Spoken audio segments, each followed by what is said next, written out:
Your content that I'm watching, what drew me in was you sort of breaking down brands, different brands, like one that you just did, the guy that does the millennial, or not the millennial, the Gen Z thing, the whiskey, what's his name? Whiskey Biz. Oh my God, that dude's hilarious. Where he, Yes.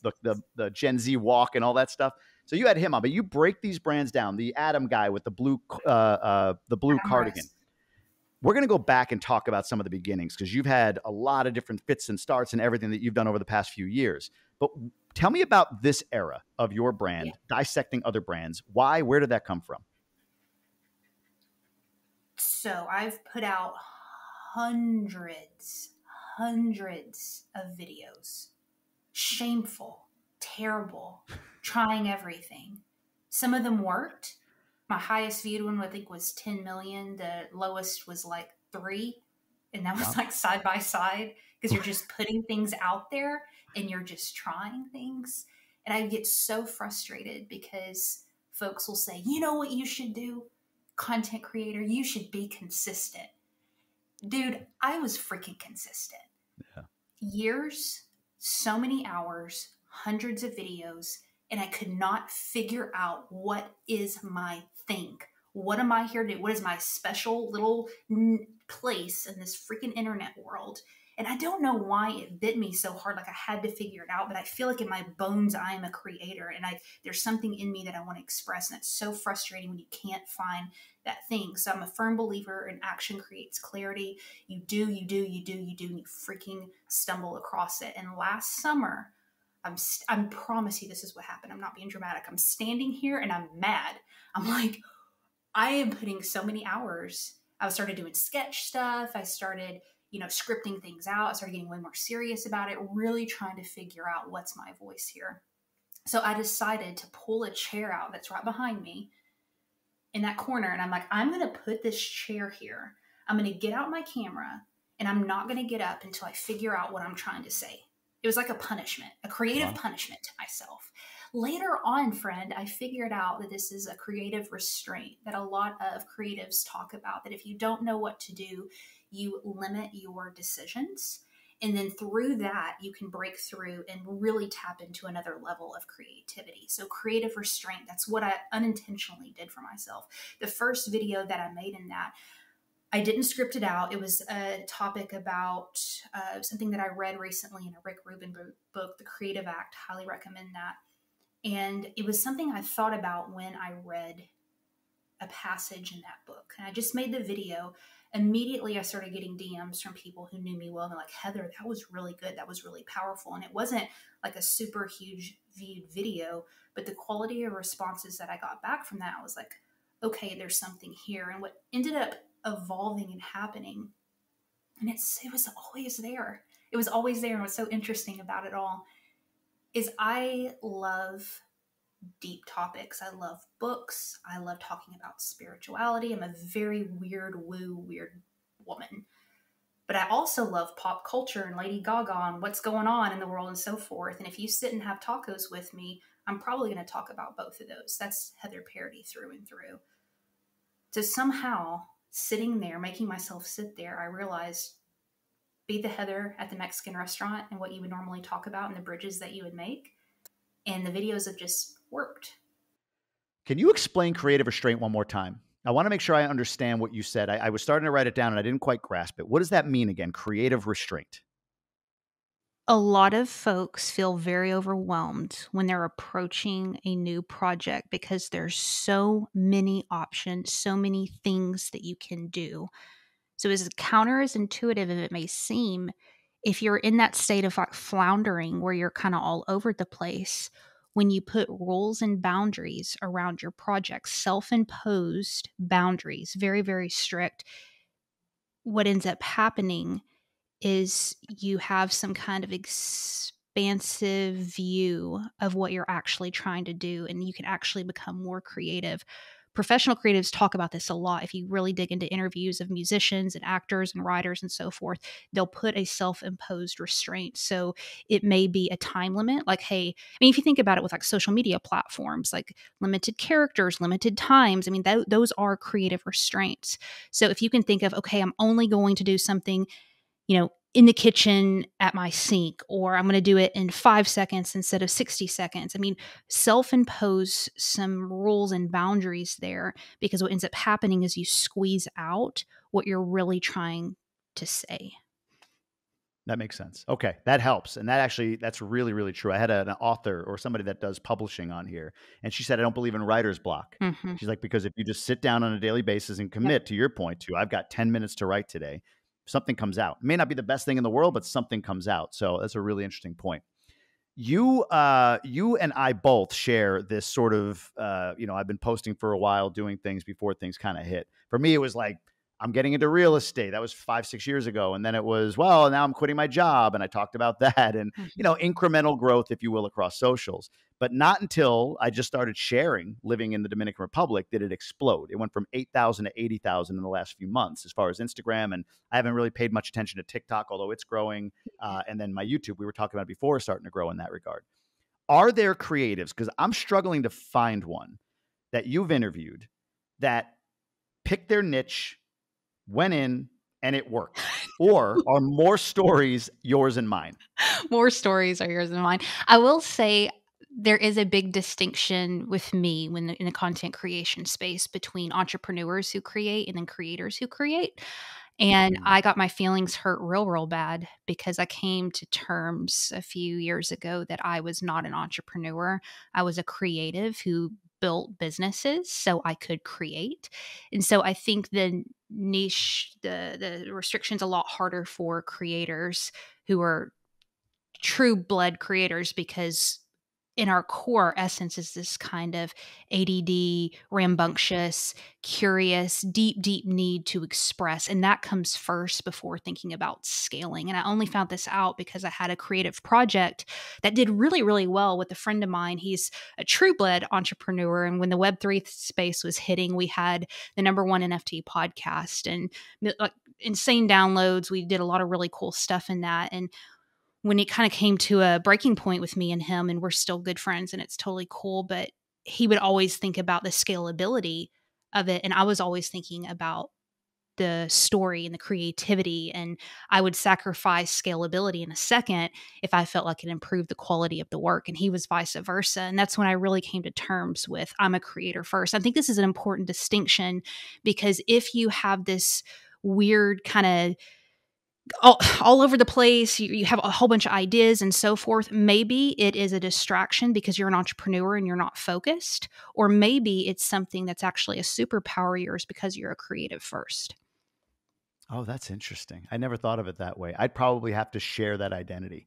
I always say entrepreneur because people understand it, but I'm a creator. And you're right. I build businesses, but it's based on my creative, on what I create.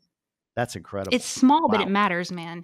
It does. It does. 100%. And I'm thinking of people like Alex Hormozy, who exploded, right? He's got this true blue entrepreneur story with significant success at a young age as well, and a distinct look too, that he then builds a platform off of. So the intentionality is very clear there. But for those of us that are creatives, I think you have to go through the 10 million view versus the 3 view video right next to each other in order to kind of find your voice. That's an incredible story. What was the 10 million view video, by the way? How kids get out of cars. I did a series. And here's a really interesting point, and I'm sure you've experienced this too. I made the video and I posted it on TikTok, Facebook, Instagram. TikTok, I think, had 2,500 views. I don't remember what Instagram had. And then Facebook, I guess because of the subject matter, that's the one that had it's over 10 million views now. Same time, same video, different platforms. It's just interesting how those hit different. Now, do you have a process today with this niche that you're currently in, niche that you're serving? Do you have a process today for your content creation, or is it kind of as the spirit moves you? You have you would throw up if you knew how intense it actually is. So when it started working, and I started loving it, I think that's a very important distinction to make. I really decided to go in on this. I think this is maybe not the thing, but it's the thing next to the thing. I just feel that in my bones. So the key to life, it isn't money, it's happiness. And when you measure how happy you are, you actually become even more happy. Our friends at GoBundance, the Tribe of Millionaires, use a very specific tool to measure their happiness. It's called the Life Happiness Index, and you can have it too. Go over to GoBundance.com/LHI and take your Life Happiness Index assessment. You'll rate yourself in multiple categories on exactly how happy you are and get a custom output for you specifically that you can use in developing whatever goals you have for your life. GoBundance is the tribe of healthy, wealthy, generous people who choose to live epic lives. And the tool GoBundance members use at the base of all of that is the Life Happiness Index. Get out there and grab life big. Right now, I have a very strict writing schedule. I have an ideation process with a spreadsheet. And then I'm batching usually every Sunday. And I'm not a huge fan of batching. I recently interviewed Brendan Kane, and he made a really, really good point that if you're digging into the analytics of a video, you don't want to do too many at one time, because if you're making the same mistake in all the videos, you want to be able to adjust for that. So I thought that was a good point. So I'll batch between 3 and 5 at a time, which is a little over a week's worth of content. But man, I'm deep. I'm very, very serious about it. Everything is scripted out.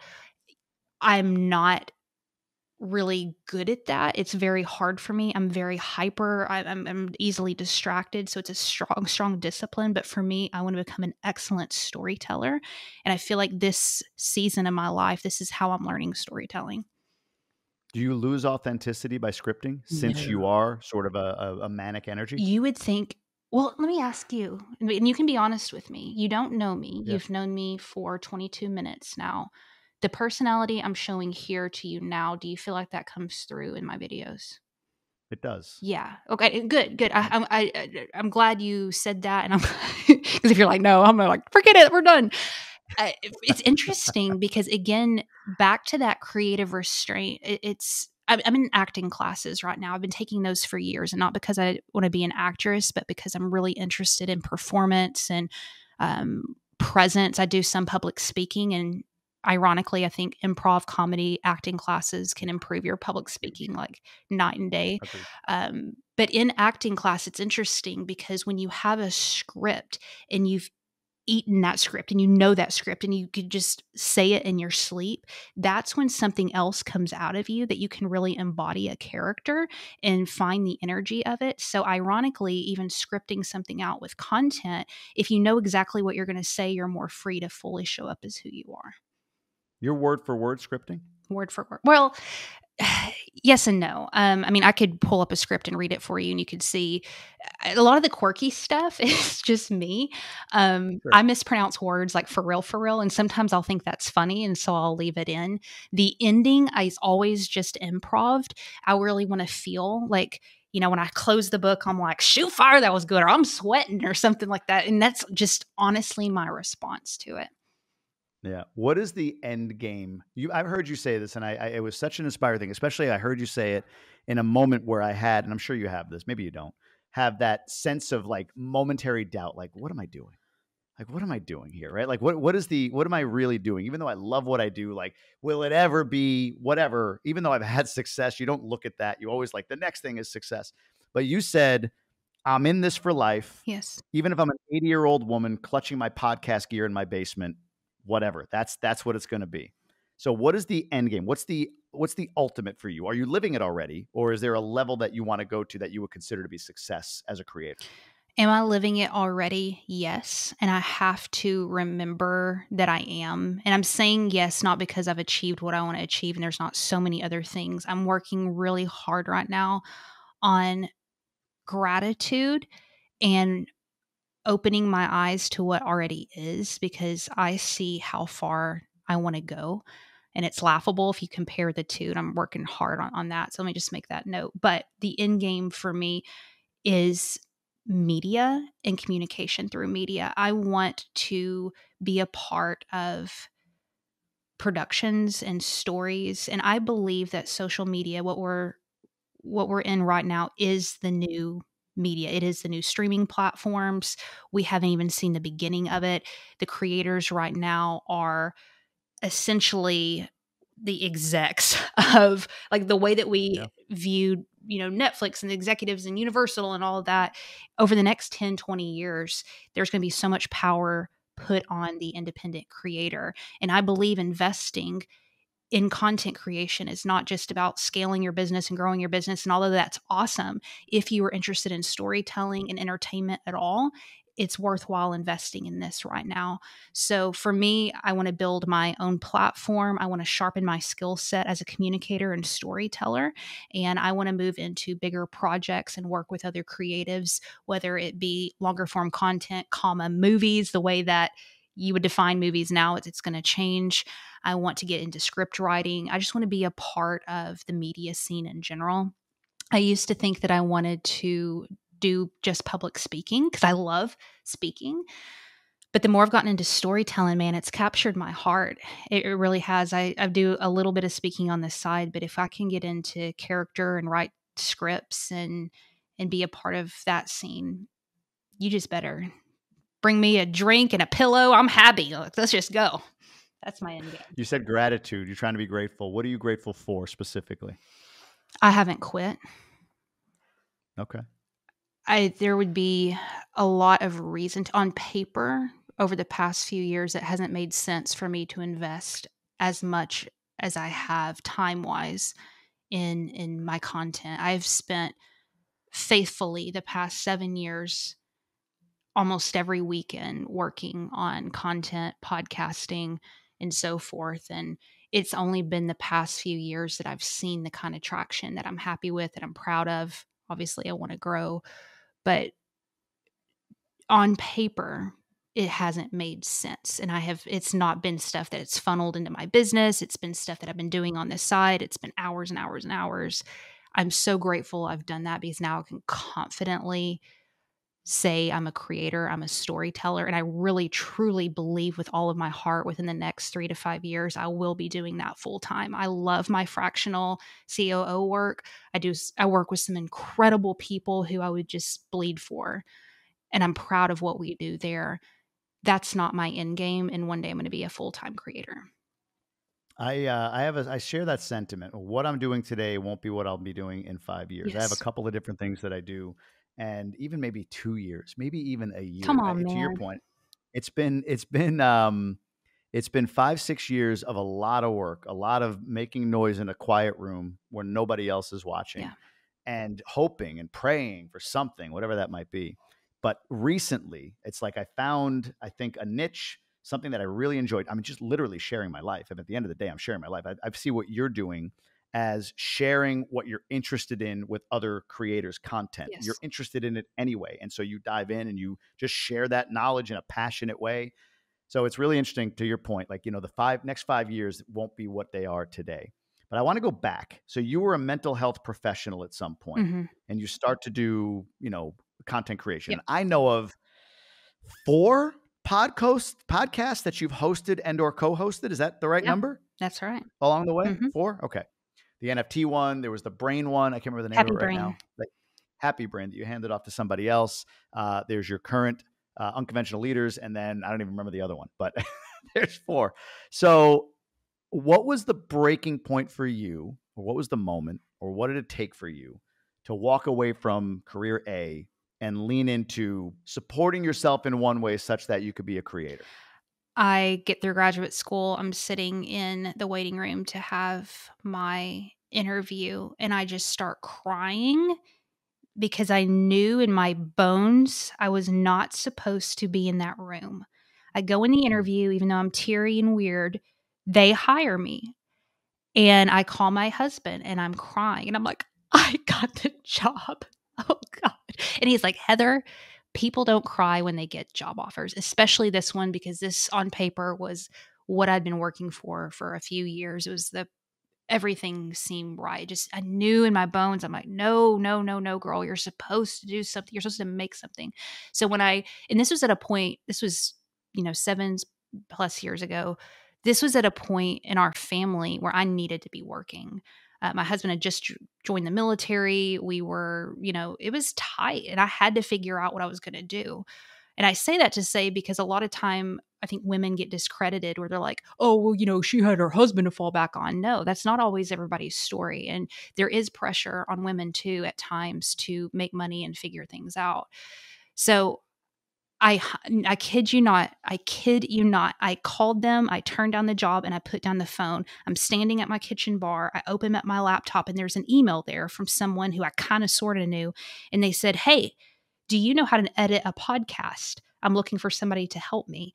I sure did not know how. I sure did not, but you better believe I told her I did and I figured it out. And so I started freelancing right off there and just built. And you know how it goes. You skill stack, you learn, and then you're able to have high ticket offers and know what the hell you're doing. So was it hard? Yes, because I felt immature. I felt bad for my husband and my family because we paid out of pocket for graduate school and they had sacrificed for me to go through. And when you invest in something, and I was good, and I could have been, and it was a worthy career. You don't want to counsel people and help people through their problems, you know? So there was a lot of guilt and should in that. But I'm a spiritual person. I believe in calling. I believe there's a God, whatever, however you want to label it and go after. But I just knew, I'm like, girl, you are called to do something different. And yeah, shifting gears here and there. I have a very broad perspective with it. Sometimes I get annoyed and wish things would work out, but I don't believe, especially in the entrepreneurial creative space, the thing of just making something from nothing. It's the exception that you go in and you know exactly what it is. It's the rule. Most people just aren't honest about it, that there is a trail of oopsies and a trail of kind of sort of things. And instead of being embarrassed about it, you realize that you're skill stacking and you're learning things. I'm glad I edited hours and hours of podcasts for people 7 years ago because I know exactly what that world looks like. I'm glad that I was a photographer at one point because now I'm using my camera to set up these videos. I'm glad that I was a therapist because in my account, when I'm working with clients, even though we're talking about the operations of their business, half the conversations about you can do this, go ahead and launch this project, you're not a failure, blah, blah, blah, blah. I'm pulling in everything that I've learned, and I'm sure you've experienced the same thing. So it's a perspective, man, and nobody's paying attention. Nobody gives a crap unless you're Jamie who goes in and digs into my past. Nobody knows all this stuff I've tried and done. That sounded creepy the way you put it. You're for so whatever creepy, man. I know, man. Digging into your past. It's funny you say about the trail of oopsies.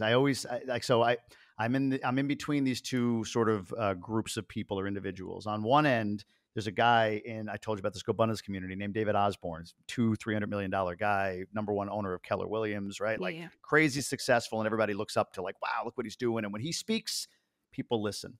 Then there's the other side of it, which are successful guys who are looking to make a leap to get toward that level of success. Yeah.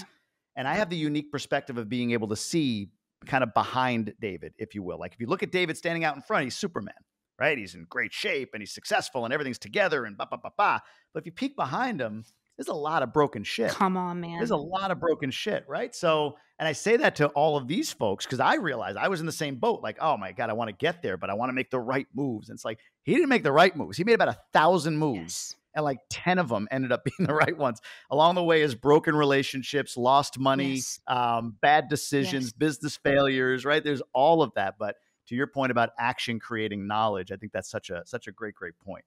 The other thing I was going to mention real quick is it's so interesting how when you had that in your bones moment that you couldn't take the job, that instantly the thing that was maybe, calling to where you are today presents itself. And there's a great Bob Proctor theory on the law of vacuum prosperity. You have to create a vacuum to have the prosperity you want. Have you ever heard that? I don't know, but that's going to be in a video of mine. You better believe it.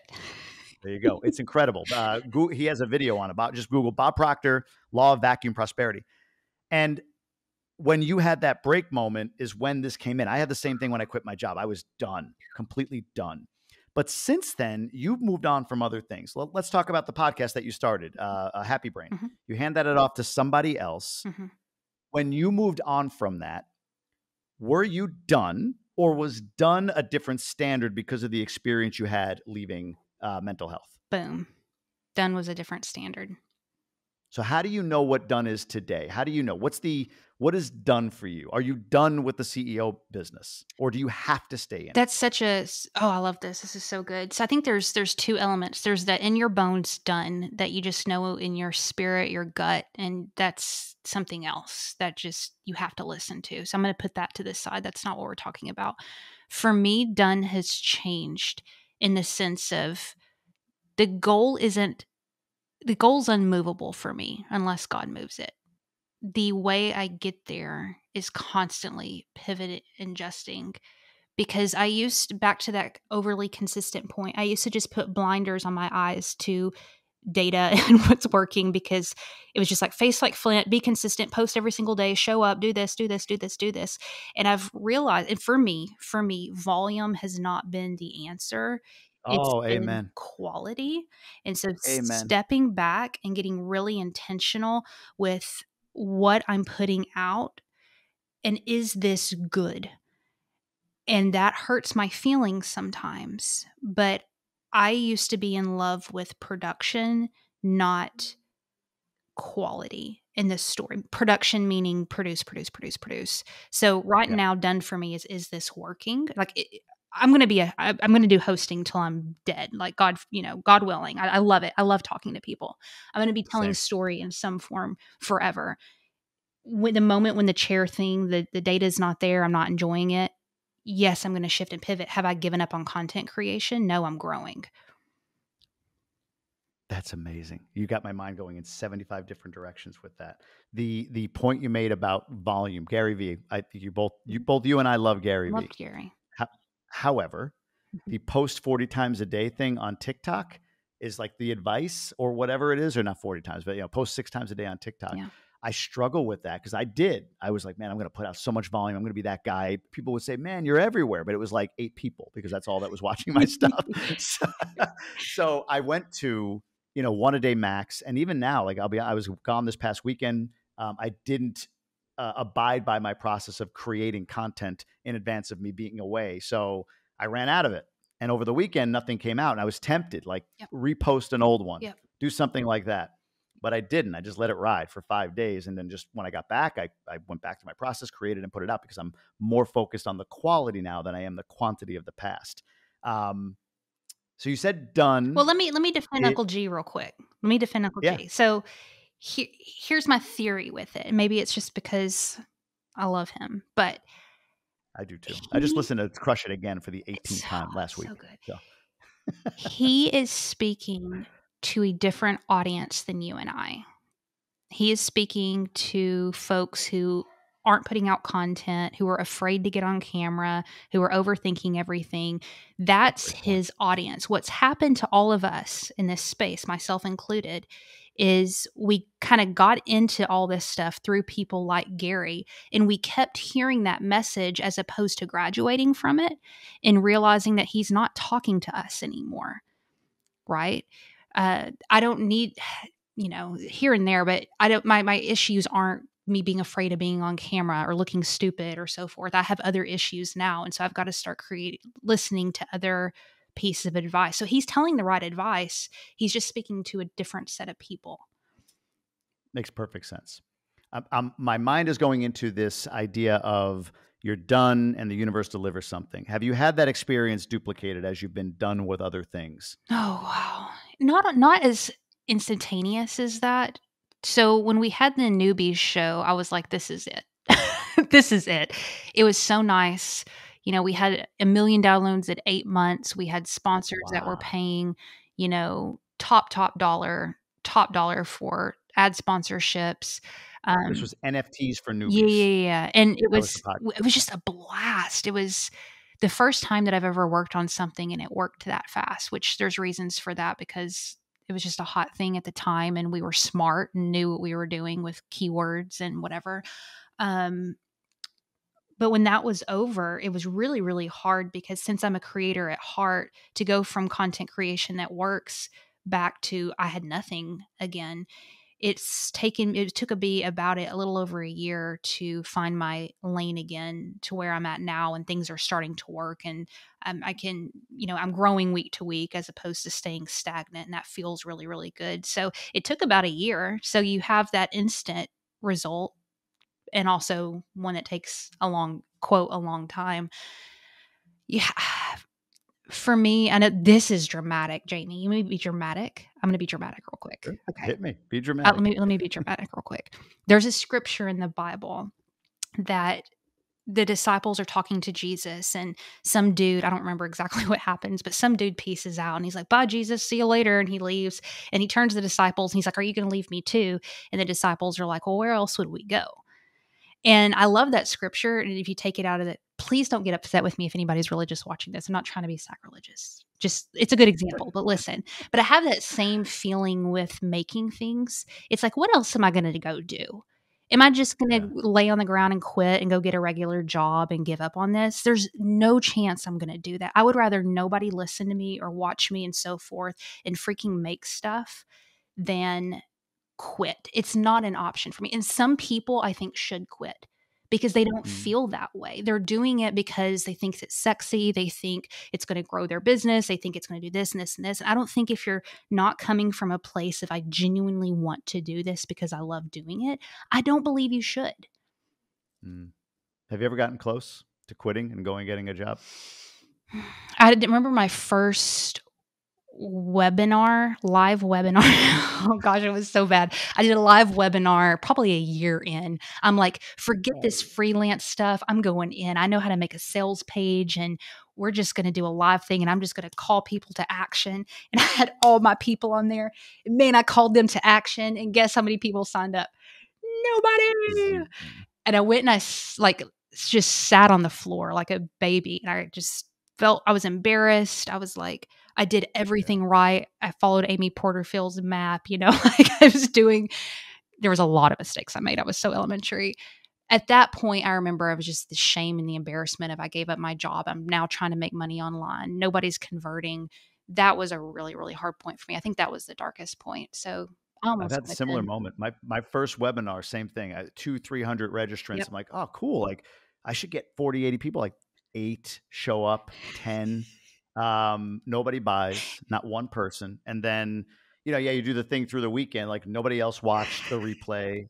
And then it's like, do it next week again and the week after that and have the same result and the same result. And I mean, even at the absolute best, like maybe one person converted. And that's after God knows how many dollars and hours spent on these webinars, thinking like, you just got to keep, what did I say? Do 100 of them. You won't know till you do 100 of them. Like I was on 60 and I'm like, there's no way I can't keep doing this. I'm beating my head against the wall. These are low quality leads to begin with, as far as what I was doing at the time. So, that resonates. I feel that completely. Yeah. The identity piece. So you said like you walk away from these different things at this point. Your version of done has changed since that first done.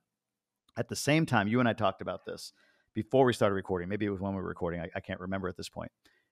Is stating what I am or what I do in a way that is confident and not, coming up with a nicer way of saying it. So for me, it's like I've only recently because I love podcasting, I love creating. I've only recently, when somebody asks me, why are you flying to the Dominican Republic alone? And I say, oh, I live there. They say, oh, naturally, what do you do? I would say, I'm a real estate investor. I'm an entrepreneur. That was probably I'm going to make it a little bit more sassy. I'm an entrepreneur. But only recently have I said I'm a podcast host. I love that. And at first, you're standing there thinking like this 50-year-old dude is like, you're a mid-40s guy. Yeah. You're what are you? You're a podcast host? And I know you shared that. Yeah. You had that same sort of journey as I did. So now when you're done with something, when you put down a Happy Brain podcast or the new NFT for Newbies podcast, something that you're really tied up in, and I'm assuming identity gets tied up in that. How do you manage that, given that it is hard to stand there straight faced and say, maybe, this is what I do. I'm a creator, I'm a podcaster, or whatever it may be. Like, how do you now manage identity when you're making a change and you're done? Separating identity from projects. So I wasn't Happy Brains podcast host. I wasn't NFTs for Newbies podcast host. I am a show host, and those were projects that I had. So that's been very, very helpful. I will say I feel you with, because I always lead with, fractional COO. That's where all my income comes in, not all of it, but the big chunk of it.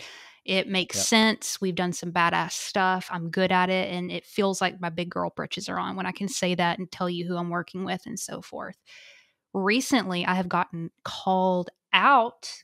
I went to California a few weeks ago, and there was a guy named Rob Bell. He's a former pastor who now talks, creativity and helps foster, the next generation of creators. And he had a little thingy-majig, and I went to it. And man, he wasn't this harsh at all, but he really challenged not only what I lead with, but also to how I spend the best of my day. Because right now, the best of my day, which is the morning time, I'm a morning person, I'm spending on my business. And then I'm doing creative stuff in the afternoon and in the weekend. And he's like, if you're a creator, your best should be to your creation. And that's been a real mind-f, because dollar bills, that doesn't make sense. But again, back to that identity piece, if I'm a storyteller, if I'm a communicator, I'm going to be putting my best towards my projects and focused on bettering those, as opposed to scaling something that I know long-term isn't something that I'm going to do. But it sounds more responsible to do it the other way. Now, this is just me. I'm not saying this is right for everybody else, but I've been practicing over the past few weeks. In the morning, I spend the first few hours creating, writing, focused on that. Then I go into my business, and guess what? Nothing's burned down. Everybody's been fine. That's been difficult for me. But back to your thing of identity, I have to separate out into projects, if that makes sense. It does. It does. I'm. How do you? What is it? A conscious decision up front, or is it a decision made when you're done? That my identity is not this I project. think it's an ongoing conversation. Like, I've even thought recently, because I'm already thinking, like, what's next from these chair videos? I'd like to do 100 of them. That's just a number that I have in my head. But I guess I don't think of it like that. I don't. I guess I've had enough stuff not work that I understand that things have a beginning and end sometimes, and that's okay. I mean, if you look at any creator, how many times have they evolved and changed? So I don't know. No, that's a great point. I think about my own content on Dominican Republic. It started with talking head. Yeah. Hey, here's something interesting that I did when I moved. Here's something interesting I did when I moved. Just sort of how I content on. Here's the flight I took. Here's the airline to fly. This is why. Here's the the best neighborhoods to live in, or whatever. And it's evolved into almost like like an ambassadorship, like a news source for people who are interested in this particular part of the world. And then there's the ability to expand off of that. But that's a great point, that you're right. You do evolve. Like, my pillars of content have changed even within the niche that I've been serving for the last 6-8 months, Yeah. So if somebody's starting their creative process, somebody's here listening and saying, okay, I hear this, it's going to take some iterations. They're going to have a bunch of, oopsies behind them. And also bending in one of your videos, one of my favorite videos. I've shared this a lot. I can't remember his last name, but Adam something with the blue cardigan. Adam what was his Rose. last name? Adam Rose. So this guy's creating. And then one day he wears a blue cardigan. And this is oversimplifying, obviously, but that video popped. Mm-hmm. So that brand identity is now tied up in the blue cardigan, if you will. And so he continues to wear it. So people who saw 1 million views of him on this one video now recognize the blue cardigan, and his stuff continues to go viral, right? What would be, with all of what you've learned for yourself, all of what you've learned from others, if somebody's coming to you and saying, all right, I get it, I'm going to have to iterate. Give me 2-3 things to start. Like, start me on step 4 instead of step 1. Like, what are the first few mistakes maybe that you made or you see other creators making that somebody listening could avoid if they want to get started in content creation, understanding it'll be iterative? Yeah. I would start with the creative restraint off the top. Please restrain it to something. 2, think of series versus indefinite.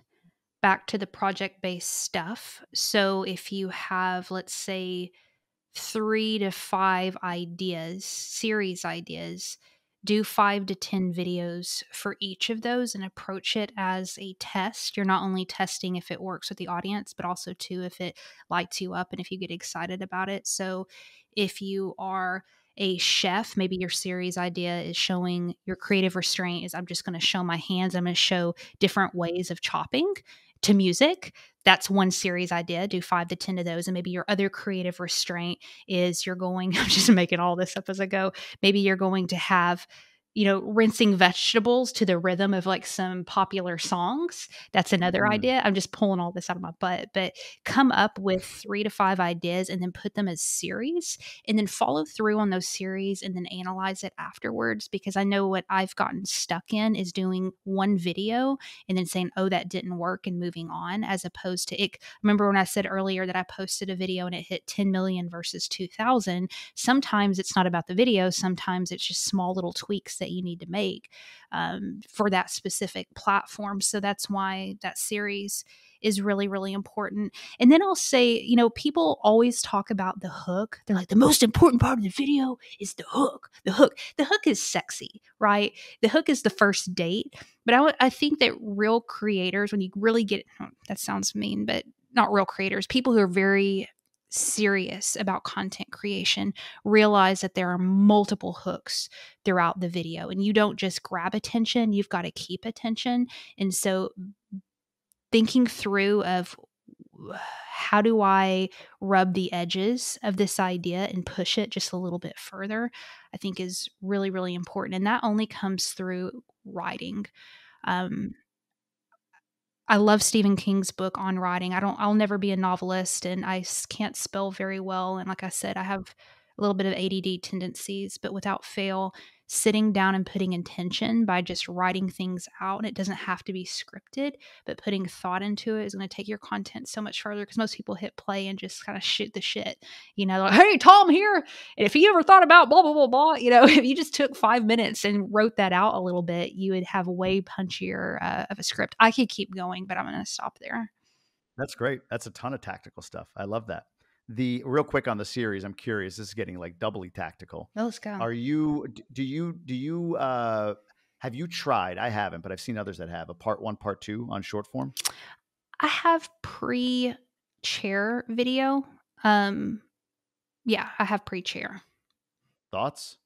I think it can work. I mean, I think almost anything can work.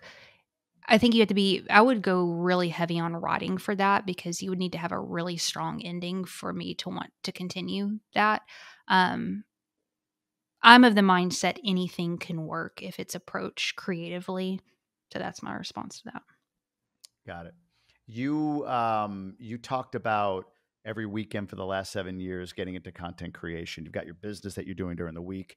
You're also married, to my understanding, 2 young girls, if I'm correct on that.